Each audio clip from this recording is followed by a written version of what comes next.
Bonjour, eh bien, j'avais dit dans une vidéo antérieure que un jour je ferais peut-être une vidéo pour expliquer comment on peut faire un fond de plan personnalisé. Donc ici, ce que je propose, c'est de faire ce fameux fond de plan en montrant comment insérer l'icône de son entreprise, de son association, et puis ici des choses qu'on souhaite peut-être aussi récupérer, comme le matériau de la pièce qu'on dessine et éventuellement le poids ici. Donc on va regarder tout ça. Donc on va commencer par faire un nouveau dessin et puis on va choisir un ISO, on va choisir de le mettre en français, on prend un taille à 4, on met 10 mm, on va mettre des zones pour se repérer dans le folio, c'est toujours sympa. Donc des zones horizontales, on va en mettre 6 et des zones verticales, on va en mettre 8. Voilà, et on met aucune vue. Donc on se retrouve avec ce fond de plan. Donc ici je vais fermer parce que j'ai pas envie d'y mettre une pièce tout de suite. Je vais zoomer sur la partie qui correspond aux cartouches. Ceci dit en passant, on peut voir que les zones ici se sont bien créées. Hein. Les 6 zones horizontales et les 8 zones verticales. Donc on va zoomer là-dessus. Donc ici, on va se créer, je ne sais pas, un petit espace pour mettre le logo. Donc on va supprimer ce qu'il y a là. Voilà, et on va insérer le logo. Alors pour insérer le logo, il faut insérer ici une image. Donc l'image, bien sûr, il faut la voir. Et donc ici, je vais mettre cette image ici. Voilà. Après cette grandeur-là. Et puis je la mets ici. Voilà, et puis je vais mettre aussi un texte. Donc ici, je vais mettre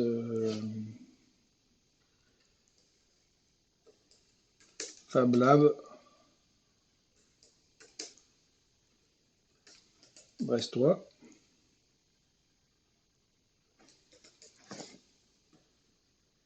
On va essayer de corriger les fautes. De mettre un petit peu de gras et de la couleur, ça fasse joli.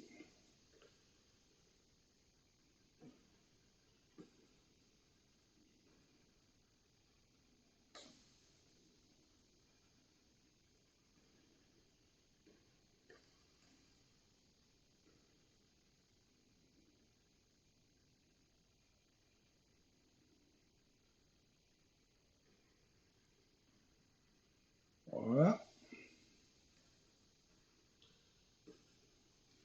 Et puis on va mettre tout ça au bon endroit.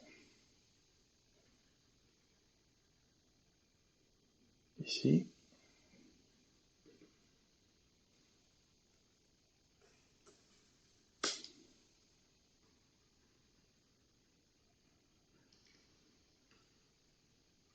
On va retirer ce qui est dessous.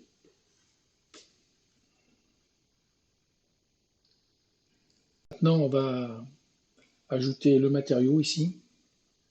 Et puis la masse ici. Donc on voit qu'il y a déjà quand on passe la souris, qu'il y a déjà des choses. Donc on va modifier ces choses-là. Bon, la finition, j'en ai pas besoin. Je la vire. Ça, je le vire aussi. Donc là, j'appuie sur la touche suppression. Et puis matériaux ici, je vais double-cliquer dessus. Et puis forcément, on va aller chercher ce dont on a besoin. Donc ici, quelque chose qui est relatif à la pièce. Et donc on va trouver le matériau ici. Voilà. Donc entre-temps, ce que vous n'avez pas vu, c'est que j'ai quand même adapté la taille ici du texte. Parce que on avait bien vu ici, ça avait du mal à rentrer. Donc si vous l'avez compris, on fait exactement la même chose. Si ça n'existe pas, il suffit de créer un texte, hein, comme on l'a fait pour le Fab Lab Brestois, là. Et puis, ben voilà, on va mettre ici la masse. Hop, voilà. Et la masse, elle apparaît avec l'unité qu'on a paramétrée. Alors, il y a encore des choses qu'on pourrait faire qui peuvent être sympas si vous avez de des imprimantes couleurs et que vous voulez faire des sorties couleurs. Alors, c'est ici, on peut développer. On peut choisir de mettre son cartouche ici, les cadres et bordures d'une couleur différente. Donc, si je veux un violet foncé, là, je vais faire ça. Et ça va me permettre d'avoir ici tout mon cadre en violet foncé. Ça peut permettre de mettre des éléments en évidence, comme on pourrait très bien mettre les codes, je sais pas moi, en rouge. Voilà, et puis pour les mettre en évidence. Voilà.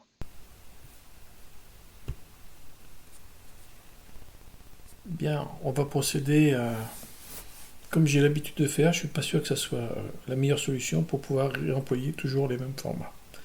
Donc là, on a cliqué dans l'onglet du dessin et on a fait exportateur.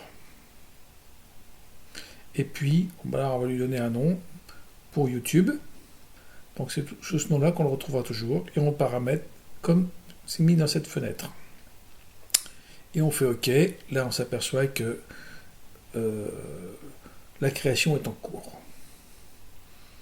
À partir de ce moment-là, le fichier existe. On le voit bien là dans les différents fichiers téléchargés. Et on le voit, dans mon cas, il est arrivé sur le répertoire téléchargement.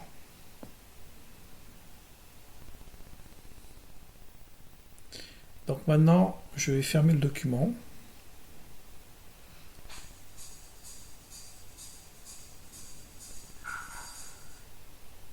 Et j'ouvre un document bidon sur lequel je vais tout virer. C'est juste un document vide en fait. Hein. Je me suis servi de celui-là parce qu'il existait déjà, c'est plus facile à... Et là, je crée un dessin. Et je vais chercher dans les modèles ce qui existe déjà. On a fait importateur. Et là, on retrouve dans notre dossier téléchargement le fichier YouTube qu'on importe. Et voilà, on voit bien qu'il est ici en DWT.